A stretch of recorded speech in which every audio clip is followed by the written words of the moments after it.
فضل على الناس ولكن أكثر الناس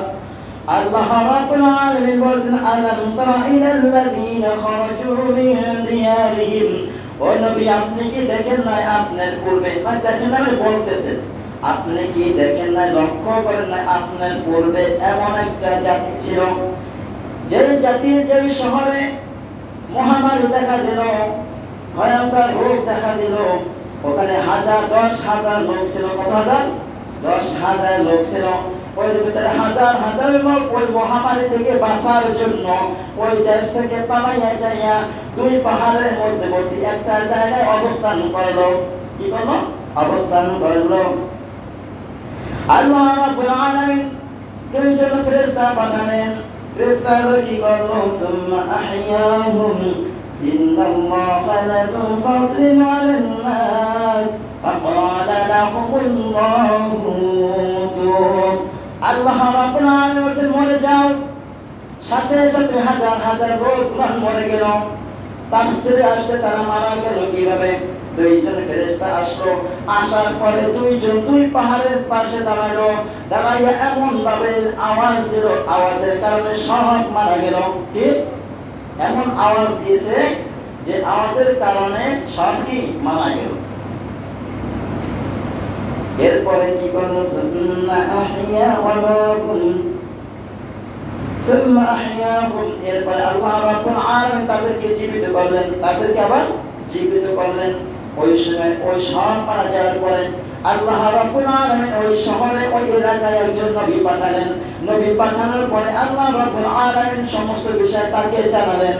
জানার পরে আল্লাহ রাব্বুল আলামিনের কাছে দোয়া করলেন আল্লাহ রাব্বুল আলামিন তার দোয়া করে সবাইকে আবার জীবিত করে দিলেন সবাইকে জীবিত করে দিলেন এর দ্বারা প্রমাণ পাওয়া যায় এই যে ঘটনা হয়েছে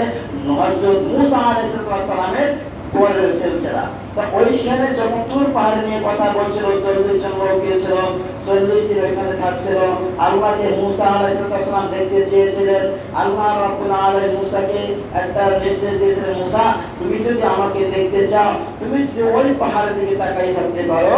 স্থির থাকতে পারো দাঁড়াই থাকতে পারো তাহলে তুমি তোমার রবকে দেখতে পারবা আল্লাহ রাব্বুল আলামিন 70,000 পর্দার আড়ালে বসে তার একটি নূরের তাজাল্লি দিয়েছিল আল্লাহ রাব্বুল আলামিনের নূরের তাজাল্লিতে পাহাড় পুরো ছাই হয়ে গেছিল মুসা আলাইহিস সালাম অজ্ঞান হয়ে গেছিল তার সাথীরা সবাই মৃত্যুবরণ করেছিল মুসা আলাইহিস সালাম জ্ঞান ফিরে তখন দোয়া করেছেন রব এদেরকে যদি বাঁচাইয়া না দাও তাহলে কি আমার যে উম্মতেরা আছে তারা আমাকে দোষারোপ করবে আমাকে বলবে তুই পাহাড় নিয়ে মুসা আমাদের সাথী ভাইদেরকে মাইরে ফেলাইছে আল্লাহ তাদেরকে বাঁচাই দাও বুঝলেন না এইজন্য আল্লাহ রাব্বুল আলামিন ওই পাহাড়টাকে এত সম্মানীয় করে দিয়েছেন আল্লাহ রাব্বুল আলামিন পাহাড়টাকে ছাই বানাইছেন বলছে পাহাড় তোকে ছাই বানাইলাম তোকে এমন জায়গায় রাখবো যে জায়গাটা সবথেকে মহামূল্যবান তোমাকে এমন জায়গায় রাখবো আমার বান্দাদের চোখের মনির পাশে তোমাদেরকে স্থান দিয়ে দেব শুনতে পাচ্ছেন না এইজন্য চিরস্থায়ীভাবে বেঁচে থাকা এটা কাদের লক্ষণ পাপিষ্ঠদের লক্ষণ পাপীদের লক্ষণ কাদের লক্ষণ পাপীদের লক্ষণ চিরস্থায়ী বেঁচে থাকা ভালো নয় আল্লাহ যতদিন হায়াত দিয়েছেন আল্লাহ রাব্বুল আলামিন এই হায়াতটাকে এই জীবনটাকে এই সময়টাকে মহামূল্যবান একটা জীবন দিয়েছেন এই মহামূল্যবান জীবনটা আল্লাহর রাস্তায় ব্যয় করতে হবে ঠিক না এইজন্য আল্লাহ রাব্বুল আলামিন বলেন তোমরা মৃত্যুর ভয়ে ওখান থেকে পালিয়ে গেলা কেন তোমাদের মৃত্যুর ভয়তে পালিয়ে গেলে কেন তোমরা যে কোনো জায়গায় থাকো না কেন তোমাদের পিছে যে মৃত্যুর জন্য ফেরেশতা নিযুক্ত করা হয়েছে সে তোমাদেরকে পাকড়াও করবে এখন দেখেন মহামারী যে এলাকা দেখা দেয় সে এলাকা থেকে পালায়ন না করে সে এলাকা থেকে বেঁচে থাকতে হবে এটা আল্লাহ তাআলা এই আয়াতে প্রমাণ করেছে মহামারী হয়েছে তুমি এই ভয়তে যে পালিয়ে গেছো এখান থাকলে মারা যাবা অন্য এলাকায় গেলে বাঁচতে পারবা এটা তোমাদের ভুল ধারণা তোমরা যেখানে থাকো না কেন সেখানে তোমাদেরকে মৃত্যু পাকড়াও করবে ঠিক না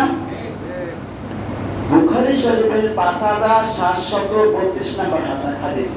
5732 নম্বর হাদিস এখানে বলা হয়েছে আনাস ইবনে মালিক রাদিয়াল্লাহু তাআলা আনহু হাফসা বিনতে শিরিন রাহমাতুল্লাহ আলাইহি তার কাছে জিজ্ঞাসা করেন